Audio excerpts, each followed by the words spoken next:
Hello and welcome to Snacky Tunes. I am one half your host, Darren Bresnitz. I'm your other half, Greg Bresnitz. We are heading down to Mexico City. We are very excited to be there. We're talking to legendary chef Gabriela Cámara. She owns Contramar, she owns Cala, and we are going to be talking about her stunner of a dish, the tuna tostada. You've had it. I've had it many times. I've had it not only for the start of the meal, but for dessert. I think everyone who goes there eats it and then tells everyone about it and goes, I don't care. It's like saying, play Let It Be, and then people are like, and then you're like, oh no, wait, that's a great song. It's a great dish. And a little bit of a spoiler alert. A little bit? A little bit. That dish did not exist before she made it. And then it changed the face of Mexican cuisine. She invented it? She invented it. But the story behind how she invented it and where it came from will be on later in the episode. She invented the combination. Correct. Okay. Then our good friend, Jameson Fink, Shout out, Jameson. buddy and wine writer, pours rosé all over this episode for another installment of Snacky Tunes 5s. And then we are going deep into the archive for one of our, I like to call them a summer band, but they're good in any season, but they're one of our favorite summer bands, Midnight Magic. So much fun. Brooklyn through and through, disco through and through. What a blast. Here we go. Snacky Tunes on heritageradionetwork.org. Today's program is brought to you by the Museum of Food and Drink, sparking curiosity about food with exhibits you can eat. For more information, visit mofad.org. You're listening to Heritage Radio Network. We're a member-supported food radio network broadcasting over 35 weekly shows live from Bushwick, Brooklyn. Join our hosts as they lead you through the world of craft brewing, behind the scenes of the restaurant industry, inside the battle over school food, and beyond. Find us at heritageradionetwork.org. We talk about food, we talk about music, with musical dudes, finger on the pulse, snacky tunes.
from my hand at the speed of light.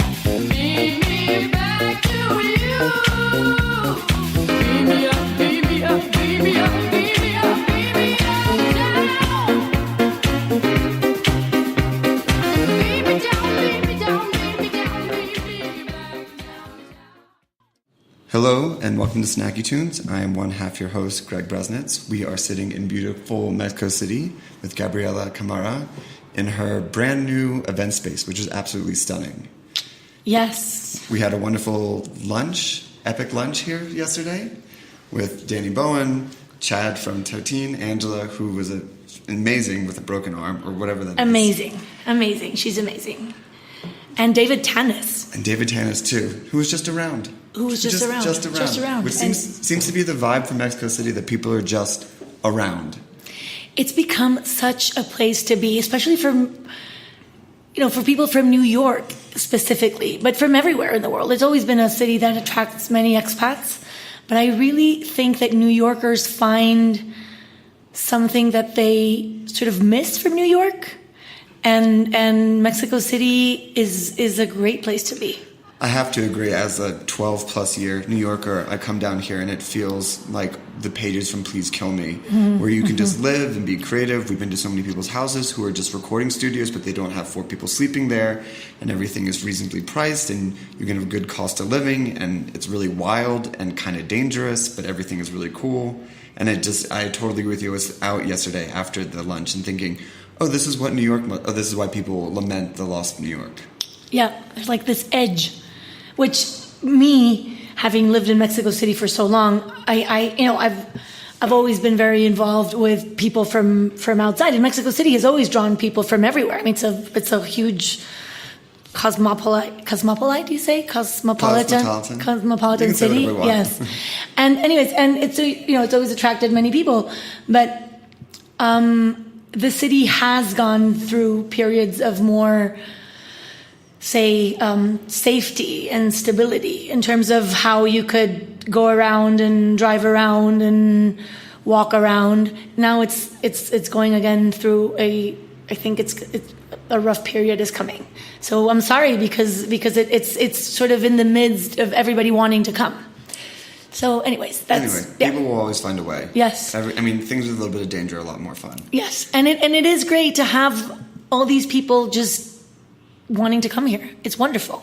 And I really do think that if especially, particularly in the cooking scene, if people keep on coming to Mexico City from different parts of the world and finding places to make, incredible food from wherever they're from, Mexico City will be a very, very important place for food in the world. Not only for Mexican food, but for food in the world. Speaking of people who wanted to come, your mom is Italian. Yes. So how did she end up meeting your dad? They were both studying in the States. Okay. And they met while they were both doing their PhDs at Harvard, and then they went to live in Chihuahua, north of Mexico, just because my father was working in an education program there. He had been living there for a couple of years. And then I was born there, then my brother, and then we came to Mexico City. But yes, my mother was one of those foreigners who fell in love with Mexico, not only with the Mexican, but with Mexico. What was the scene in the kitchen at that time? Was there a weird Italian-Mexican fusion going on? Did mom cook? Did dad cook? They both cooked, but my father had lived abroad for many years, and my father is not attached he's attached to good food, but he wasn't like, I need to have my tortillas and my hot sauce for sure. So we grew up eating Italian food until we came to Mexico City.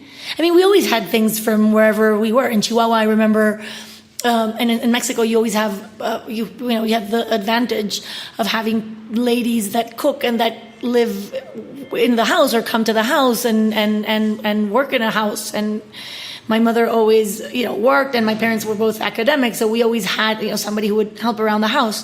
And I remember the lady in Chihuahua making Alma. She was our sort of babysitter / helper. She would make. I remember making flour tortillas with her, because in Chihuahua in the north, that's what you would have. But then we came to Mexico City and then moved very soon moved to Tepoztlan, which was more of a weekend place for people in Mexico City that had the possibility of having a weekend home. So we decided to move to our weekend home because it was closer to the UNAM, where my mom was going to work, my mom had started working. It was a national university, which is in the south of the city. It's sort of on the way to Tepoztlan, this town in Morelos. And anyways, and there the food is very traditional Mexican. People are very proud of their Aztec, pre-Hispanic background, and it was also a very important town during the revolution in the 1920s. So they're all Zapatistas, and they're very, very proud of their culture. So, black beans, corn, everything corn, corn fields, everything revolved around the corn season. And then I was partly to fit in, but partly because I've always loved food, and partly because my parents always have accepted whatever. They were happy to eat that food as well. And when we cook Italian, mostly, when we cook together. What's like the family signature dish? Or dishes? Because fresh made pasta, an amazing pesto, a great carbonara, rabbit. We love, the rabbit, la cacciatore, or a ragu, and then pasta, capelli d'angelo, freshly made capelli d'angelo with that. So are you opening an Italian restaurant? No. I did once, and then it ended up being more of a pizzeria and a bar because it was great. It was a great place. But I think it was early in Mexico. It was also, you learn. I mean, we always learn through doing whatever. But, maybe in retrospect, it's very different how you think of what you did, right? So I think now that place was sort of ahead of its time for Mexico City because nobody was into actually high-end what year? Italian. It was in 2002, 3. And it was sort of modern, but not. And then we never had a good executive chef, so it wasn't that well executed. So it was a mix of many things. And I was busy running other restaurants. It was a time when I had like 7 restaurants because I had these Spanish tapas places which were very successful, and I had Contramar and Entremar, and I had this hamburger joint which I still have. That's very successful still. But anyways, so it turned more into, we had a great oven, and so we made incredible pizzas, and then it just turned more into a neighborhood bar because there wasn't that, and people needed that. And it was really cool and comfortable, and they knew who you were, and they would, it was sort of low key and not a night place, but it sort of moved more into night instead of day. Anyways, that was, but yes, I don't think I'm going to make an Italian place. Not yet. I don't know. My dream was to, I was studying history. I wanted to be a curator of contemporary art. I always saw myself as art history here in Mexico City, right? Yes. I studied just history because it was a better program. And in Mexico, you dive into more the European way of studying one subject throughout university, not college, in which you can major and minor and have courses of different areas. So I always envisioned myself as being an academic, and then I thought I would retire or end up in Tuscany, somewhere around Chianti, and have a bed and breakfast. And I'm so happy I opened a restaurant in my 20s instead of waiting for my 60s or 70s because I don't know if I'm going to have the energy. Where did your love of seafood come from? Because we would always go to the beach on vacation. Over Christmas vacation, my Italian grandparents, who at the end of their life had retired and were living on the Cape in Massachusetts. They lived in South Wellfleet the last 25 years of their lives.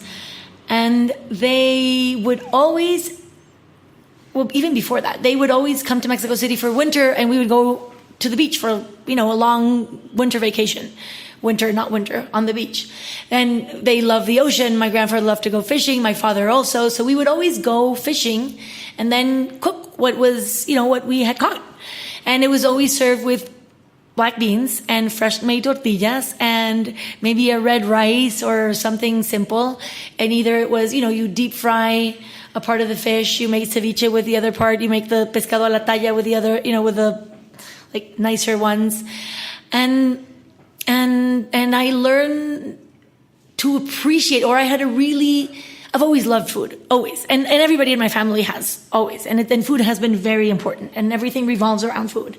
And meals, are about enjoying them and then about planning the next one. And it's just life does revolve around the table, I think, in many, you could say that about my family on both sides. Anyways, and so when we would go to the beach, I just, I had that for so many years. And then when I was in university, with it just expanded to who you hang out with. At the beach, you first start with your family, and then you're with friends. And we would always, with these friends, this group of friends, we would always say, "What a shame that you can't eat this in Mexico City." And we always thought, we should open something here so that we can come to Zihuatanejo and just live here year round. It's always painful to leave a place when you go back to the city, and one always wants to like perpetuate vacation when you're at it. So you think of things that you could do to do that. And we decided that instead of opening a restaurant or a hotel and a restaurant on the beach, we would open a restaurant in the city so that then we could open a hotel on the beach and eventually live there. Before, yes. Just to kind of set the scene, because I think it's really interesting.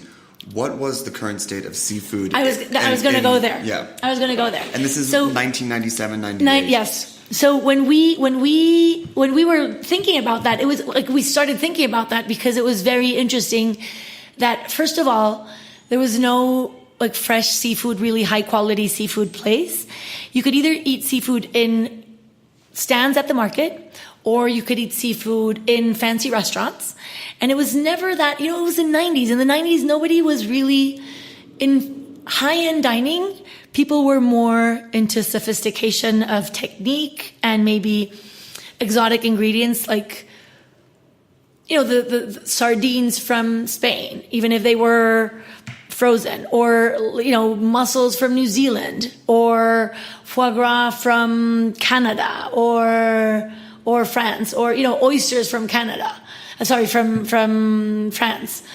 And it was, I remember, this guy bringing things from Britain, which is, wonderful, but it makes no sense. And anyway, so I really, and this is maybe because, and I do think about that. This is maybe because I'm half foreign in Mexico, even if I feel very comfortable here and I'm Mexican. But I always thought of how unappreciated Mexican things were. And that was always on my mind. And I thought, this is the best. When you go to the beach and you have a taco with a fresh made tortilla of fish that is just grilled, simply grilled, it doesn't have to have a sophisticated sauce, with beans and a freshly made chile tomatillo or chile tomato garlic onion sauce. It is delicious. It was one of the best bites ever. So I wanted to recreate that here. And this friend who was working in Italy was sick and tired of living there. And he said, let's do it. Let's just do it. One year we said, let's just do it.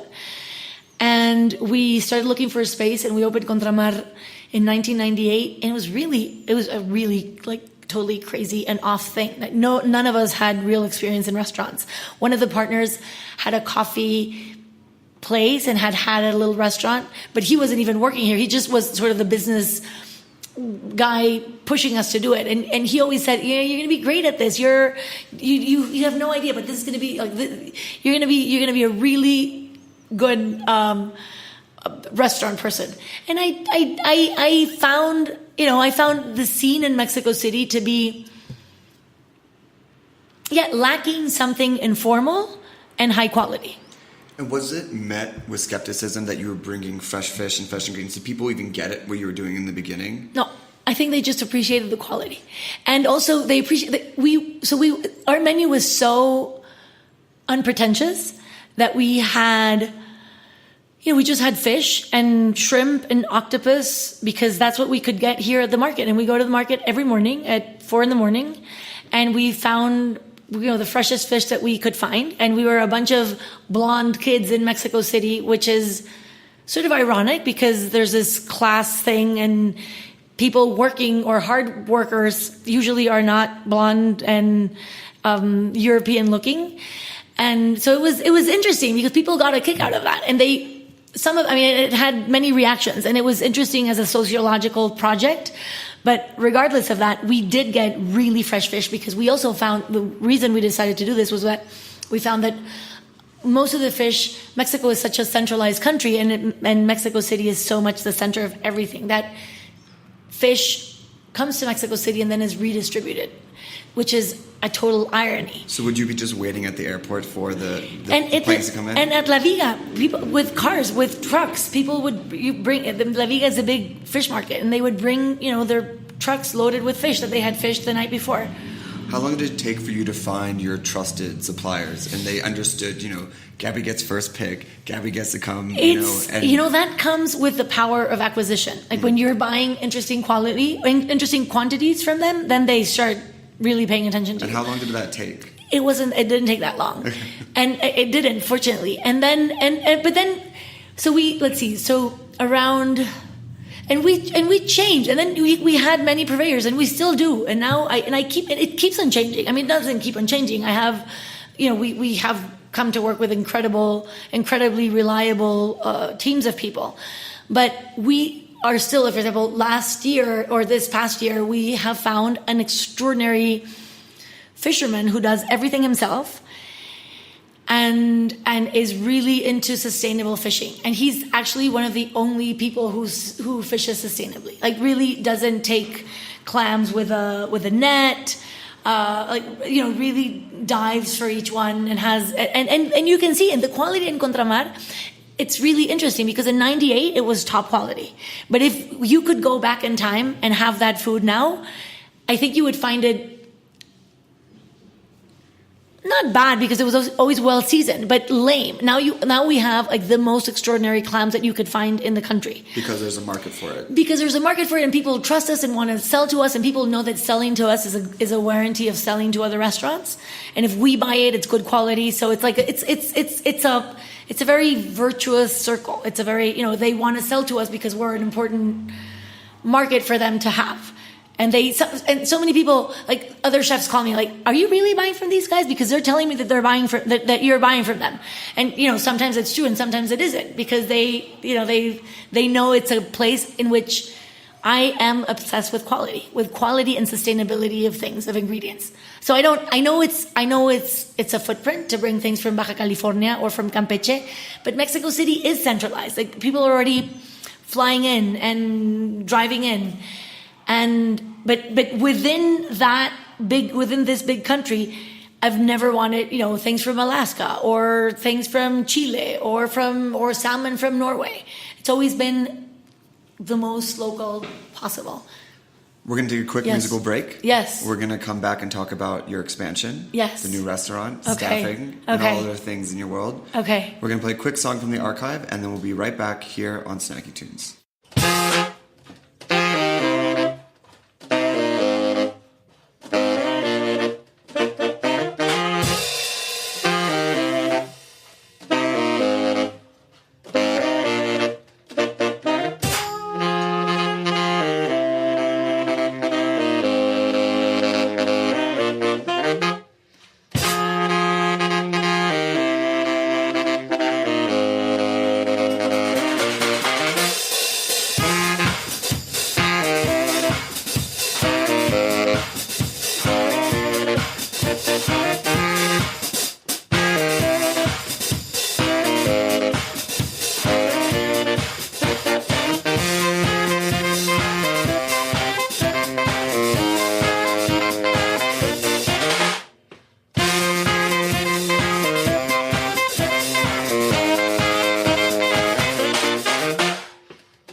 briefly touched on this, but after Contramar, you now have 10 restaurants. You've opened 10 restaurants. Some have closed, some have sustained.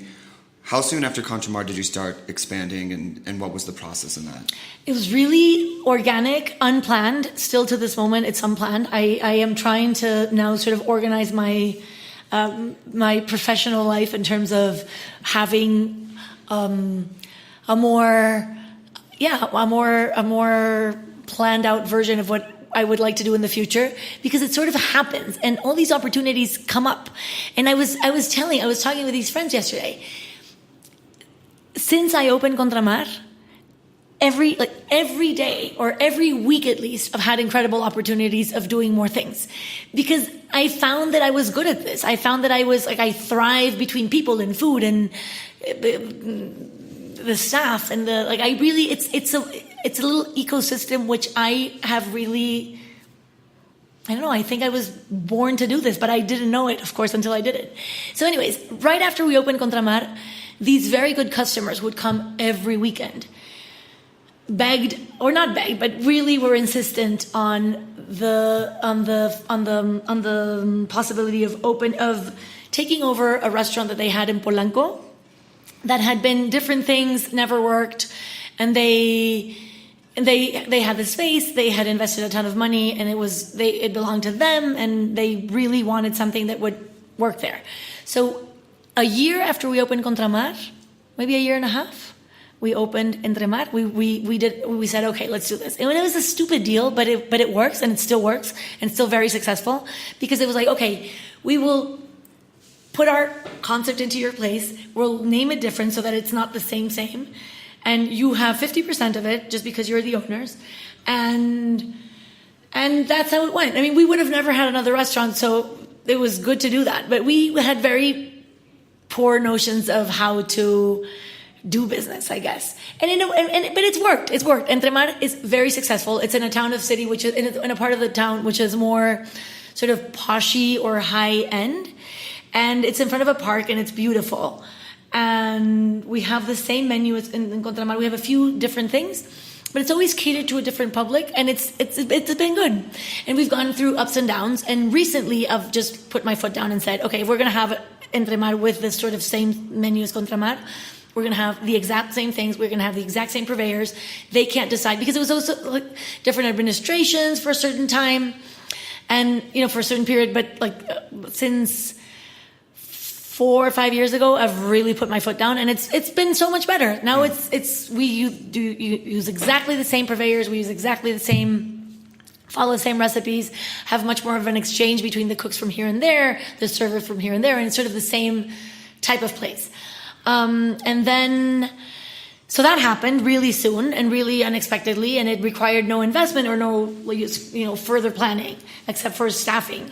And in Entremar, we still have our first employee from Contramar still works there. Wow. The cook, the first person we hired at Contramar. Amazing. She's still thriving in the kitchen. Anyways, so that was that. And then other things just came about. When you're successful, people want to be close to you and want to do things with you and think of things that they could, or that you could solve for them. Or, I have this space, this restaurant didn't work. Should we do something? What do you think we should do? And then I have all these ideas. So things happen, like, oh, let's make a tapas bar. There's no, Spanish tapas were at the peak of their popularity in Barcelona, and all these amazing creative chefs in northern Spain were doing really cool things. And I thought it would be an easy interpretation to bring to Mexico. And there's so many Spaniards in Mexico, and Spanish food is so important in Mexico. So we did this really successful tapas place, and then another one. It was time to open another one because the staff wants to do more, and you get offered this other space. So we did 2 of those. What was the name of the restaurant? Capicua. And then I sold Capicua. It was like 5-6 years into the operation, and because my partners wanted to expand, and I didn't. And when I sold it to them, and it was great. It was a great, it was a fine division of what we wanted to do. And they really wanted to make a chain, and they really wanted to franchise it. And I sold it to them, and then it started going downhill. Now it doesn't exist. They closed like a year after.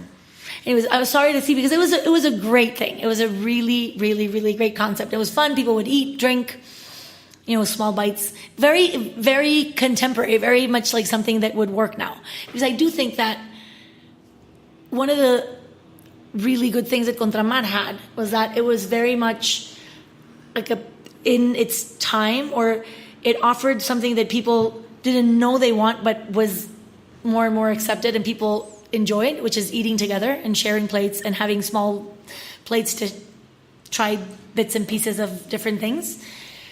And that's the tapas thing. And that came about, I don't know, with Asian, I mean, of course, Chinese food has always been that, but it isn't that it's huge in Mexico. But the generalization of, or the massification of sushi, for example, in which you have small things that you share with others.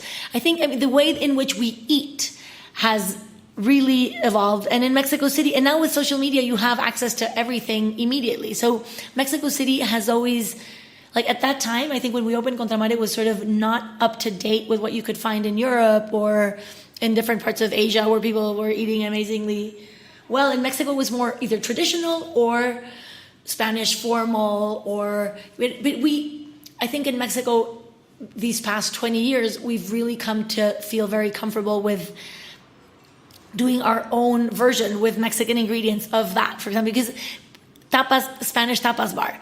I did put Mexican things in the menu, but you're always, in Mexico, we're always thinking of things from abroad, in a way. So now I think it's come to the point where now we're making things that are just Mexican. And Contramar was that, which is interesting. Tell me about the diner. The diner was it was a really cool bar in the 90s. When we were opening Contramar, I think it opened a little bit after. It was a Cuban live music bar, very cool spot. They had cosmopolitans and martinis, and it was very 90s. And eventually the partners got into, it was a complication running it, and so they didn't know what to do with it, but they had a permit to operate 24 hours. So I thought, let's do a diner. Because I had actually told this to a friend, I don't know, in an interview or something, or we're just talking. So what is Mexico City lacking? Like, what is Condesa and Roma lacking? So a really good diner that is open 24/7. And I was thinking of the place in New York that closed. All of them? No, I know, but the really diner. No, but the really cool one, Florian. Yeah, I can't remember. Yeah, in Chelsea down there. Anyways, but so I was thinking of that, in which you had interesting waiters and characters and cool music and food 24 hours a day. And we did that. And it was a bit of, it was fun, but it was a bit of a disaster because in Mexico, it doesn't work well to have kids and families arriving at 9 a.m. when there are people still drunk from the party from last night. So we soon closed breakfast, or like closed the late night, and breakfast we only left for weekends, and then we did it later to do it for brunch so that nobody could reach it after the party. Anyways, but now we just do lunch and dinner, and it's really successful. And again, I do really high quality food. We make our own bread. It's pasture raised beef and sausages that are super good quality. Blah blah blah blah blah. But it's just a successful, a really easy place to which people, I think, go either when they're hungover or with kids. We also do catering for kids parties, and that works very well. So I've just expanded organically, but a lot. And your most recent expansion is into the San States. Francisco, yes. And before we talk about the restaurant, Yes. you touched on sushi before, but you mentioned that sushi has kind of paved the way for modern Mexican cuisine. I do think. Explain that concept? I don't know. It's really interesting about associating the paying for high quality fish, and how that ties into what you're cooking. Mm-hmm. I think it especially relates to Contramar, because yes, with sushi, I think people go. I don't know. I think it's like the sophistication of Japan, and the exoticness of eating something from so far away, but also from a place that is so that has such a signature or such a brand of sort of, I think anything Japanese sounds high end. Like, I guess the debate is that if you hear Japanese, you're willing to spend $250 on omakase, but up until, say, the early 2000s, people think Mexican food is low cost, low quality. If you're paying more Cheap. than It's like, cheap. yeah, tacos, not more than $1. And Alex Dupac, who's been on the show before, has complained about how that has really hurt the image of his restaurant because it's such a misconception. It's not the notion. It's not even a notion of authenticity. It's just a misconception. Yes, totally.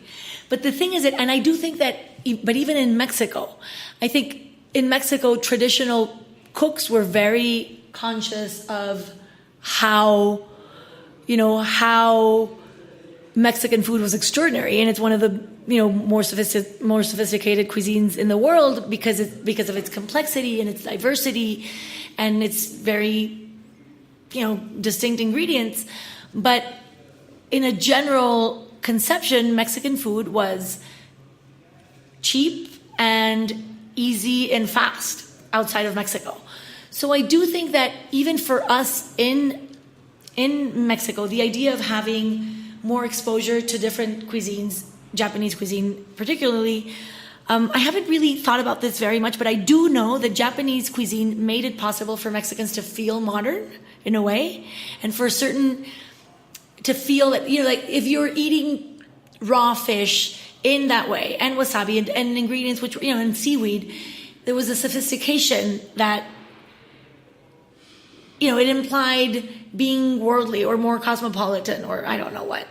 So, and also the concept of sharing in small bites, I really think that influenced tasting menus, especially, for example, in El Bulli, in the ultimate tasting menu experience that Ferran Adrià created in his restaurant, El Bulli, which is now closed, had so much influence from Japanese cuisine and from like small bites of things and long omakase menus. I do think that contemporary cuisine has been, you get ambitious and you start, like, before you had, a first course, a second course, a third course, and then dessert maybe. And that was traditional, and you could have less things. That you could have, it was more limited to, the flavors were more limited to those dishes. To have access to like 14 courses or 30 courses or 45, I was like the extreme of El Bulli, which was, I think, actually repulsive. But interesting in terms of there are no limits to what you could have. And I do think that Japanese cuisine sort of gave that. It was like going and eating tacos, but in a sophisticated way. You could have, you go to a taco place and you can have tacos of everything, but it wasn't ever brought to the point of sophistication. Now we have Enrique Olvera, the number one most famous chef in Mexico, doing a taco tasting menu, or a multi-course taco tasting menu, which is totally comes from omakase. That's where the notion comes from. That's it. How did you, going up to San Francisco, you couldn't get all the local ingredients. How did you adapt some of the dishes that made its way up there? And then how did you make the restaurant food your own while still claiming the Mexican mantle? Well, I've always been much more interested in cooking things that are sustainable and make sense in wherever you're cooking them than making like a traditional green mole. I don't care about that. I care about it, and when I eat it, I really appreciate it. But I never thought I would make a restaurant that had to be Mexican in that way. So I went there and saw the offer of incredible ingredients that there is in the Bay Area. And it's a dream to cook there. And I just adapt. I guess it's not even traditional Mexican food. It's food that I like with a Mexican touch always, in terms of chiles or flavor, or this really high, like really pronounced balance between acidity and saltiness and spiciness and fat. It's like very, I do think there is, if there's anything that's Mexican, it's also just about good food, but Mexican is sort of more they bring it up a notch, with the acidity or with the spiciness or with the, and I do think that, California is very Mexican. And I've found so many people growing, Rancho Gordo, Tierra Farms, they have amazing chiles. They grow habaneros, they grow manzanos, they have, chile de árbol, chile meco, chile chipotle. So all these things you can find there. So if you have incredible vegetables and just, whatever, you have amazing poultry, fish, beef, lamb, pork, and then you add a little bit of these associated with Mexican food spices. You just make really delicious food, and it is Mexican. Of course, it's Mexican, but not necessarily traditional Mexican. So I'm more interested in cooking what I can cook where I'm at. The other amazing thing about Cala is your staff. Yes. Which came from your GM, Emma. Can you talk about how the staffing evolved and where it came from and the concept of how it feeds back into helping, which is probably one of the largest economic gaps in America? Yes. Okay. So one of my concerns was, so the food I had seen, I had researched what there was around, and I had seen how possible it was to make good food or what I consider good food there. So that was sort of, checked. But then my real concern was how we were going to get a staff that would really care about serving people in the very kind and helpful and humble way in which I think service should be. Because that's one of the things that I think makes your dining experience really extraordinary or not. Even if the food is great, if you're not very, very well treated and tended to with care, it's sort of like, it's okay, but it's okay. So I think what makes a restaurant extraordinary is how people take care of you at the restaurant. And so I was with Emma, we were going around thinking, where are we going to find these people? We can't just hire a bunch of illegal Mexicans. They're not going to want to work with us. They've never, they don't have experience as servers. So then Emma was aware of the fact that this recidivism levels were super high. People couldn't find jobs coming out of jail, blah, blah, blah. So it made total sense for me, because here in Mexico, I was used to working with people from really rough backgrounds. The restaurants are places that are very generous for people without previous training or previous. It's an economic step up. It totally is, because if you're a hard worker and you're an honest worker and you get engaged in what you have to do, then you really can thrive. You don't need to have studied a career. You don't need to have gone to hotel school or culinary school. And in that way, I think it's the perfect gateway for all these people who, in the Bay Area at least, and in the rest of the country actually, have no access to jobs. And the only really, the only jobs that they can have access to are jobs in which nobody is willing to train them and nobody's willing to put in that time. So I was aware of the fact that it was an investment, but I was also aware of the fact that it was the only way of actually finding a staff that would care enough and want to be full-time servers or full-time, wanting to. I wanted people to be into the job as a life career in a way, not a life career, but I wanted them to be committed to serving. And now I have a great mix of people who are, coming from a prison background, and also people who are just so into training these people that they want to serve there for a couple of days or have part-time or whatever. So it's been really successful. Final question. Yes. The TUNA Tostada. Yes. A lot of the bands that we have on the show talk about when they writ a hit song, they know that it's a hit song. When you made that dish, did you know it was going to be a hit dish? Yeah. What was the feeling? It was delicious. It's crunchy, and we were actually inspired by a Chinese, Japanese, Asian fusion place that existed in Mexico City in the late 90s and closed really soon after we opened Contramar. But they had this wonton thing with a raw tuna tartare and sesame oil and black sesame and wasabi, and it was just our version of that in a Mexican, in a tostada. And yeah, it was a great bite from the beginning. And it's just easy and delicious. And who doesn't want that? I mean, it looks like everyone does. Yes. Well, Chef, I want to thank you for giving me your time. No, thank you. I really appreciate it. Where can people find you, find your restaurants, get a hold of a reservation? Info at contramar.com, info at Cala SF. I think that's it. Yes. Perfect. Thank Great. you. Thank you so much. Yes, thank you. We're going to take another quick musical break, and we'll be back with the second part of Snacky Tunes.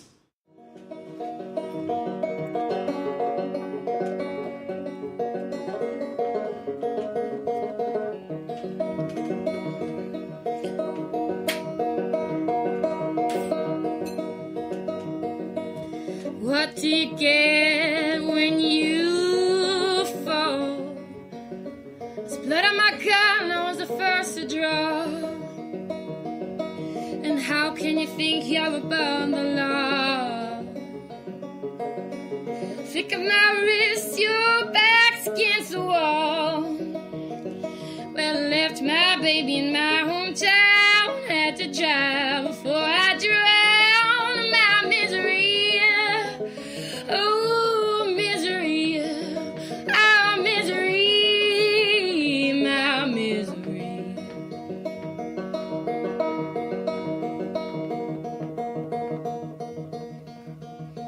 Well, I can't hear you when you draw. Oh, the tip of my tongue, it says it all. Quit moving towards me, I know you're trying to stop. Pulled off my hips, it's your shot to call. Well, I left my baby in my hometown, buried 6 feet under the ground. My misery, oh, misery, my misery.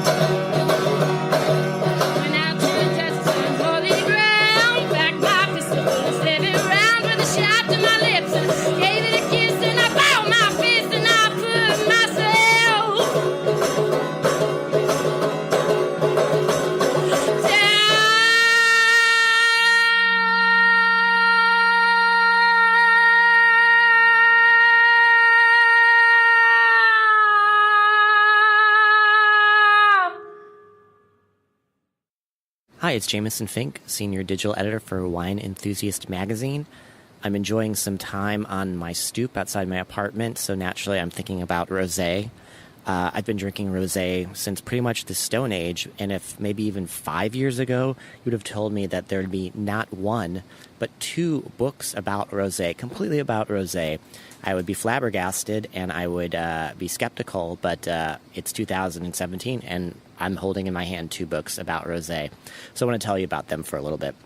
The first is called Drink Pink, A Celebration of Rosé by Victoria James, with illustrations by Lyle Railsback.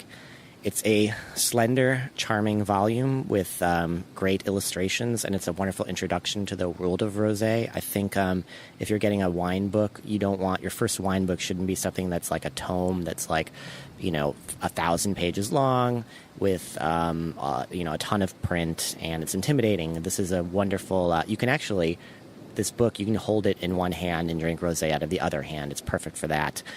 So I highly recommend this as a wonderful introduction and non-threatening, totally welcoming way to enjoy rosé. The second book is buckle up. You're ready to get a little deeper into rosé. It's a little weightier book. It's called Rosé All Day, The Essential Guide to Your New Favorite Wine by Catherine Cole. And this is chock full of a lot of, Victoria James's book, great background and history, goes in a little more in depth, and also has a lot of specific bottle recommendations that I think it's fun. Either like you pick up a rosé from the store and you're like, oh my god, it's in this book, or you read about the region, or vice versa. You read about something you like, you go to a store to find it, and then you buy it, and you've got kind of this like, oh, I wrote about this in a book, and it makes you feel really good, and you can have a nice rapport with your local wine shop professional. I'd also like to say about rosé a couple things. One is that obviously the most popular type of rosé is the rosé from Provence. It's that pale pink, summer in a glass type of thing. But I used to be this guy where if a rosé wasn't pale pink, I'd be like, oh, I don't know, it's going to be heavy, it's going to be too rich. But just like with white wine and red wine, there's a ton of different styles of rosé, and it's okay to have one that's a little weightier, a little deeper in color. Those can be wonderful too. I think Tavel would be the sort of the archetype of that. It's southern France. All they make is rosé, and they're darker and richer. And it's also a rosé that's nice too, where I think we have this mania as wine professionals or buyers that we're worried that someone's not going to want last year's rosé. Like, give me the freshest rosé, bring me your freshest wines. But a wine like Tavel you can actually drink. So now the new rosés are 2016 vintage, at least from Europe and America, and last year's is 2015. But I'd gladly drink a 2015 Tavel. And in some ways, it might be better because there's such a rush to get rosé, like get it in a bottle, ship it, and like it gets to the shore, it gets in a truck, it gets to your store or your restaurant, and it's like bottle shocked. It's like, I'm tired, I need to chill out. But there's no chilling out. They open it right away. So don't be afraid of rosés that are deeper hued, and don't be afraid of rosés that aren't the newest ones. They're both delightful. I'd also like to beat the drum for sparkling rosé. It's actually if you ask me what my desert island wine would be, it would be rosé champagne. I think rosé champagnes are the finest in the world, but there's also a lot of great sparkling rosés that you can enjoy that aren't as expensive as champagne. I wrote something for the magazine a while ago, but the pics are still valid, of course. And if you just look up sparkling rosé at winemag.com, there's 5 of my picks, 1 champagne and 4 kind of fresh and fun and $20-ish or less sparkling wines. And then I'd also like to point out a kind of a contrarian view about rosé, which might sound shocking. I mean, all we do is celebrate rosé, and we should, because it's amazing. It's a great year-round drink. I love it. It's beautiful. What's not to love? It's great with food, bouillabaisse, fried chicken, whatever. It's awesome. But if you go to Eater or just Google rosé is exhausting, look, it's a contrarian view, which is great. It's one of the best pieces about wine I've read all year. It's really thought-provoking and clever and funny and thoughtful. So I recommend you read that too, just to get a little, the flip side of rosé, not the dark side of rosé, but the flip side of appreciating it. So go out there, sit on your stoop, your porch, your patio, your rooftop, whatever, and enjoy rosé. Enjoy rosés from all over the world and of all different shapes and sizes. I really think, it's like I said, it's just like white wine or red wine. There's a whole vast world of it out there. Try it from different countries, different grapes. I mean, you can spend the rest of your life and never drink all the rosés in the world. So go forth and do that, and I'm going to go pour myself a glass of rosé. Take care, everyone. Bye. Hi, I'm Dave Arnold, the host of Cooking Issues on the Heritage Radio Network. We all know and love Chinese takeout dishes like General Tso's chicken and egg rolls. But here's the thing. Even though we call it Chinese food, it's not like the food you'd find in China. What's the story behind this cuisine, and how did it become so popular that you can find a Chinese-American restaurant in nearly every town in the country? The answers may surprise you. Visit the Museum of Food and Drink in Brooklyn and see our newest exhibition, Chow, Making the Chinese-American Restaurant. Chow engages visitors with compelling accounts of how Chinese immigrants overcame racism and created Chinese-American cuisine.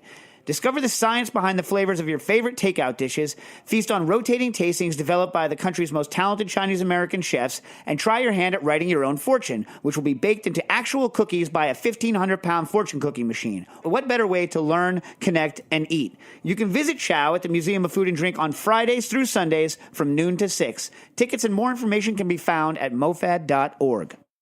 We are in a great mood today because we have one of our favorite bands and favorite people.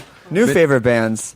We said that you should yell more into the I'm microphone. going to yell more. That we heard someone pass me the remix when we were coming back from Chicago, and then I went out.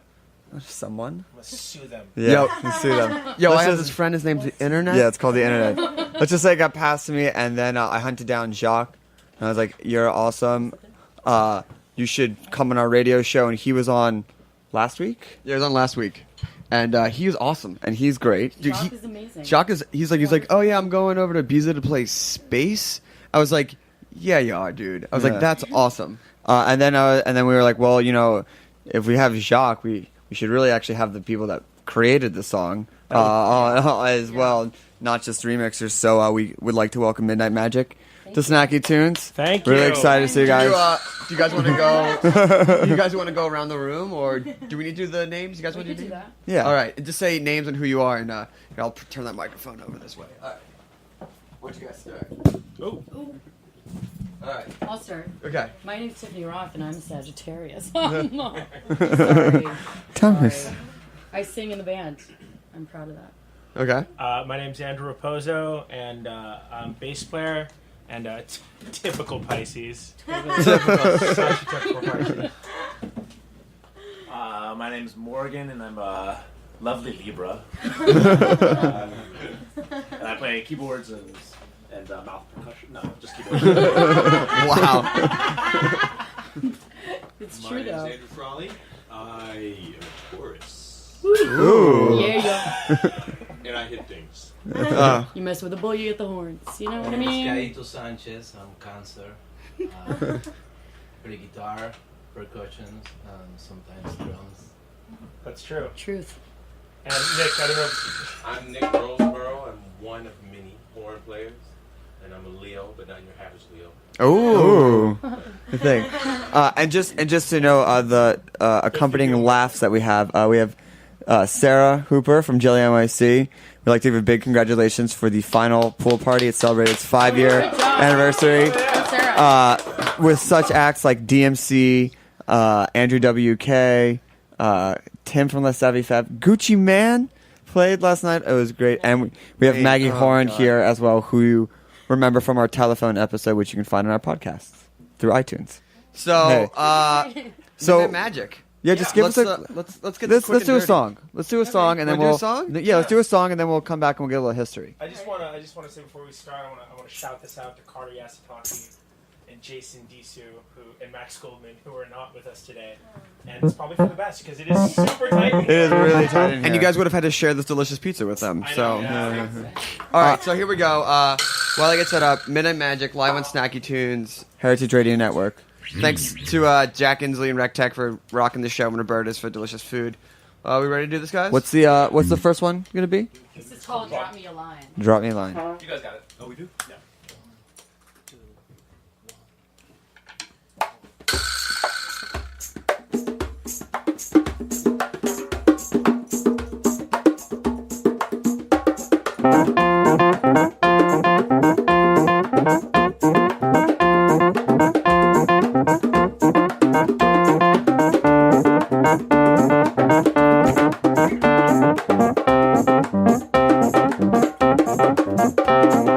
What's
All right, that is Midnight Magic live on Snacky Tunes.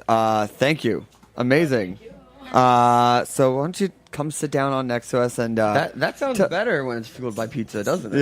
Yeah. Pizza, the energy food. So why don't you give our listeners a little background on Midnight Magic? Tiffy? Andrew? Tiffy? Andrew? Tiffy? Andrew? Rock, paper, Seriously, you scissors? do it. You're good at this. I was born in Boston, March 5th, 1980. My mom actually was... Oh, no, I'm sorry, about Midnight Magic. Yeah. My bad. Okay, sorry. Morgan and Tiffany were working on, like, 4-track recordings and all this stuff about 13 years ago in L.A., and I was living out there, actually crashing on Morgan's floor. And they did not really invite me to make music with them, but I was a fan. And then I went back to the East Coast, and I was in this band called Automato with the guys from Holy Ghost. And we made a record, and Morgan came out and joined that band. And when that band broke up in... that was all like in 2002, and then record came out in 03, 04, whatever it was. That band was done, broken up by 2005. And... I wasn't playing or doing anything, and then Morgan called me and said, Tiffany moved here and we're working on stuff again. This guy Carter from the New School, and this guy Max, and this guy Evan Herring, and I came and we jammed, and the 4 of us, 5 of us, 6 of us, we talked about like let's do something with this, and we were working on all this great music, and it was going really well, and then Morgan and I got conscripted into Hercules and Love Affair, and basically just helped Andy put the live band together, and we pulled a lot of people out of Midnight Magic in order to do that. So Tiffany was like, "Oh man, really? Oh man!" Yeah, she is not smiling. Yeah. All you radio listeners.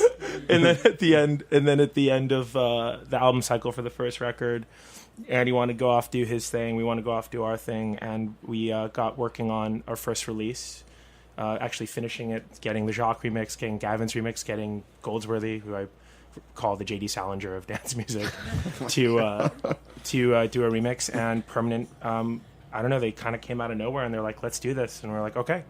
So we added Andrew to the band last year and Kaito to the band last year. Nick and Carter are like best friends from Seattle, so it kind of made sense for Nick to be in the band. And I don't know, we're going to have hopefully 15, 16, 17 members by next year. So really just making a really easy touring band. I mean, really exciting, for anybody who's listening to the show, we saw you guys at that Tandem, the PS1 after party. Sarah was there, and Darren and a bunch of us. And normally one of us was, we'll go out and we'll see a band, like, that was awesome. And I'll be like, you were high. It's like, yeah, but that was still really awesome. This time we were all high, and we all really liked it. So it was like great to see, and it's great to see bands like that, playing in tandem, in, like a back corner. Well, that place is awesome. That place is awesome. It's really small, and I think one of the best parts is I didn't see the horn players in there, and then because you guys didn't have horns in the first song, and the second song the horns came in. I was like, that's one of the best sampled horns. What is that coming out of the keyboard? And then I just shifted over behind one person. I was like, oh, there's 2 horn players in the corner. But it's you guys do that great thing where you sort of mix your whole set live. Yeah. And so you guys, how long did it take for you to sort of put the live show together once you guys got back together after post Hercules? I don't know. I mean, we started practicing and really trying to just make the band a tighter, tougher band. And kind of honor a little bit more the spirit of the way the things were recorded, which we didn't really do yet, or haven't really done yet. But I don't know. We started doing the one continuous set thing. I think it was we just wanted to. Only maybe 6 months ago. Yeah, only 6 months ago. Yeah, something like that. I'm looking at Morgan, and he's just not going to say anything. He's just. I'm just looking. No. Yeah. Yeah, it was there's a man at the window. Yeah. It's a very scary man. He's thinking that our friends going dined on here? He thought that our friends dined and dashed, and they snuck in here to oh, really? do it. Yeah. So the live show is a work in progress, but we're finally there yet. I think ready to do tours and stuff like that. So excited, and we're the reason why we're having you on is we can talk about this after the break. Is that we're going to be Punches is going to be playing with you guys tomorrow night. Oh yeah, at Union Hall, which is a free show. But let's play another song. We talk about the show tomorrow. Sure. And I like it to be known that we only play in really small spaces. Right. Like this space and Union Hall. So what song is next? Same Way I Feel. Same way. It's a little slower. It's a little slower. Oh dear. You're listening to the Quiet Storm on Heritage Radio. Between the Sheets with Midnight Magic. Yeah. Anyway, so this is Snacky Tunes. We got Midnight Magic coming up for the second of 3 songs. And I don't know, grab the one you love, hold them tight.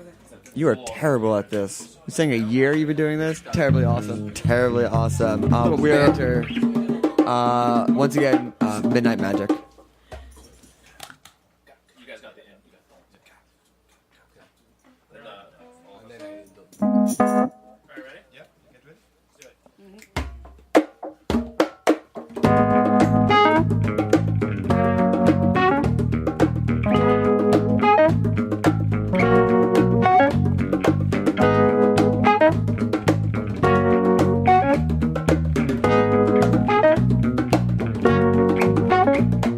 The sun seems to rise and set inside your eyes. I get so weak when I come to you. The power you exude could melt what's left of me. I wonder if you can hear my heartbeat.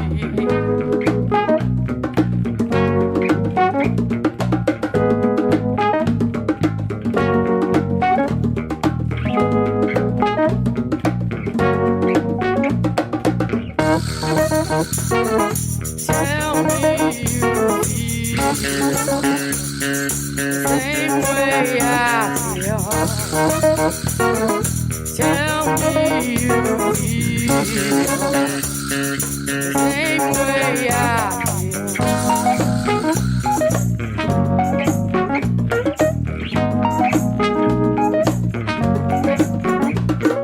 Stand next to you's like floating on a cloud. I get so weak when I come to you. The power you exude could melt what's left of me.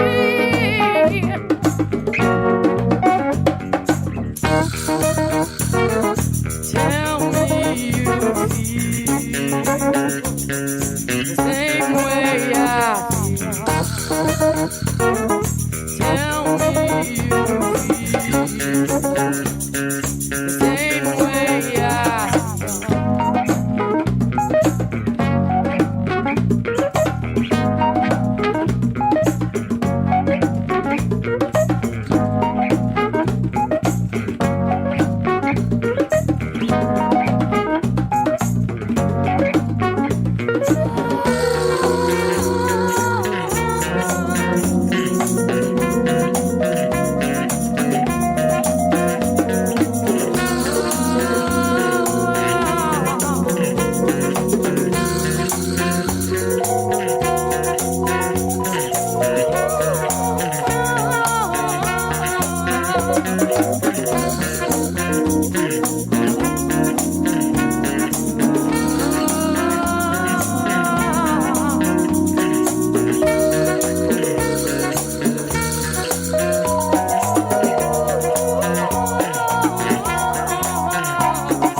Slow jam. Slow jam. Slow jam for the Mondays, huh? Yeah. You are listening to Snacky Tunes. That is Midnight Magic live.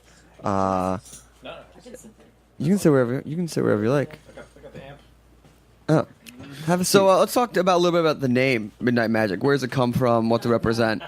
Oh. Please explain this because you, my friend, have a lot of problems with that. Yeah, we had come up with so many different names, and they were all so stupid. Can you give us an example of when- what didn't work? Like Midnight in the Stars, which I Okay. actually still kind of like. We came up with Deep Out, which I was like, yeah, man, it's totally like psych. Okay. That didn't Okay. work. I'm not even going to talk about that one. No, pee pipe. That's right, pee pipe. No, pee pipe was not even. That was just a joke. Pink dolphin pussy. That's not real. That is not. Well, real. now it's on the radio, so I don't know. We just made it. But we were Fidelia. We were another. Which is the password that Tom Cruise says in Eyes Wide Shut. But he says it in this way. It's his delivery. He goes, Fidelio. Do you remember that? Yeah. It's amazing. Anyway, so these guys came up with Midnight Magic, and I was like, no, absolutely not. That's ridiculous. It sounds like a batch of acid that you get. Go on. Yeah, okay. All right, I'm with I was you. like, no fucking way are we going to be called Midnight Magic. It's a joke. And then for like the first year of us performing live, I'd be like, we're Midnight Magic. But now I'm kind of into it. Yeah, you can't make that joke. It's just going to stick. You're like, all right, well, we used to be, and then you have to be formally Midnight Magic. Yeah. For whatever name is so. That's the word. Right. That's the word. I'm proud of it now. I really It's like a great it. name. Thank you. And it's Googleable. Which we have, Yeah. which we have actually talked about on the show. We call ourselves Punches. Just try googling Punches. Never gonna find us. Never gonna find it. A lot of hockey fights. Yeah, So a lot if of you're into hockey, that, lot you'll of get hockey that. fights. So we got a show with you guys tomorrow. Yes. Which we're pretty excited about. So are we. And what else do you guys have for live tours, album releases, websites, things like that? I'll field that. Yep. Because I have a BlackBerry, so I get all those emails really quickly. We are going to do a bunch of stuff in New York coming up. On October 15th, we're doing this huge party in Williamsburg with Shock, which is going to be super fun. And then we're going out to the West Coast, hopefully in October or early November, to do a Ronda party. Oh, amazing! I've been. It's Those the are best. great. And Yeah. then there's a great DJ, like luminary guy in LA named Ashlyn Mines, who's also going to feature us at this crazy after-hour spot that he has now, which I can't mention on the radio because it'll kill me probably. Highland Ballroom. Highland Ballroom. 23rd. Thank you. Up for Escort. Right, Highland Ballroom, Oh, October crazy. 23rd, opening for Awesome. Escort. We're going to blow that disco band out the water. No, I'm kidding. I love those guys. And then I think we actually got to play our EP release on the 12th of October. Ooh, that's another plug. We'll have to talk to Nick about cross promotion. Yeah, Yes. why not? And hopefully he doesn't get too upset. No, I'm excited to see Yeah. Escort really because we're kind of like this live big dance band and they have a lot of members too and Yeah, it'd be like they- a good basketball tournament. They'd be good. between They the two haven't. bands. They've been sort of off the radar recently. Are they right? When's the last time they played? I don't know, but I know someone who saw them recently and said they were really good. Oh yeah. Yeah. So that's gonna be a good show. And those tickets are on sale now, right? I believe so. Oh man, it's gonna be awesome. Awesome. So also just for final details, you can find the free RCP for tomorrow night's show if you just go to Punches BK on Twitter, and it's free. Just get there early because Union Hall is like double the size of this. So wait a and second. we're not- In a Punches versus Midnight Madness bocce tournament, who's winning? Bocce. Probably you guys. I don't even know, but I don't know how to play bocce. I don't either. You have the bodies for it. Yeah. I Real have athletic. been told that I'm a very strong Italian physique with great bocce arms. Well, you know what? I've got some WAP in me as Oh. well. So, I mean, we're just going to have to Well, I see. might have to whop you on the court then. Oh. Whop your ass. And with that, thank you for listening to Snacky Tunes. We're your host, Finger on the Pulse. We will be off next week for the long weekend. Hopefully, we'll see No, you. we're getting out of here early today. Yeah, we're getting out of here early I'm getting today. on the road for the beach. So enjoy this short but packed show. Thank you to Anna and Constance from LaFooding. Fairway, fantastic fare for low prices. Always delicious, always fresh. Thank you to Roberta's, Jack and Z Rec Tech. Yeah, we got one more song for wait, Midnight and- Magic. Yeah, we got one. This is our like closeout banter. You cannot tell how professional this is. This is the like. Andrew's like, but you said we could have three. We're but- so good at closing out the no one show. ever You thought wants- we were No one closing it ever out wants now? to hear You this. guys are good. No one ever. He thought we were leaving. That's how good we are. He was like, but we trucked us on here. And a big shout out to Maggie Horn of Telephone, Sarah Hooper of Jelly NYC. Congratulations again on a great 5 years. And Tell Gucci to give me my medallion back. That's my ice cream cone. yeah, it's my crib. So we're gonna hear "Beam Me Up," which we've been playing the remix of a million times and never played the original in here. So this will be like the original debut of it. Oh, you're real good at radio. I'm great at radio. Thank you for listening. We'll be back in a couple weeks. And once again, thank you guys for having Midnight Magic. NPR, if you're listening. Yeah, we are yeah. available for all birthday parties, car washes, Yeah. and 10th and 15th year anniversaries. Yeah. One more time, Midnight Magic.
Boston is vortex free.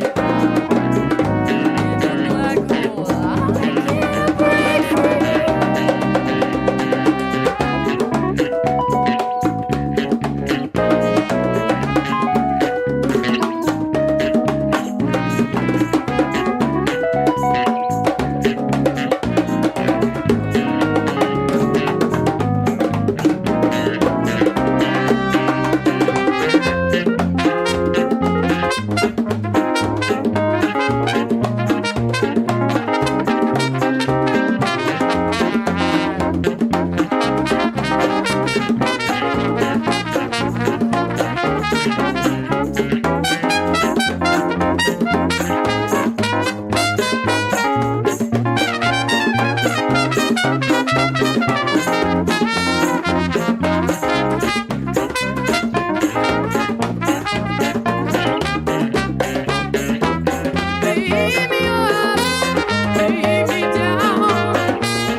We talk about food, we talk about music with musical dudes.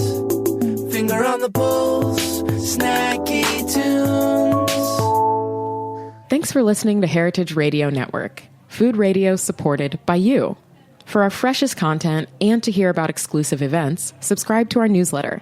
Enter your email at the bottom of our website, heritageradionetwork.org.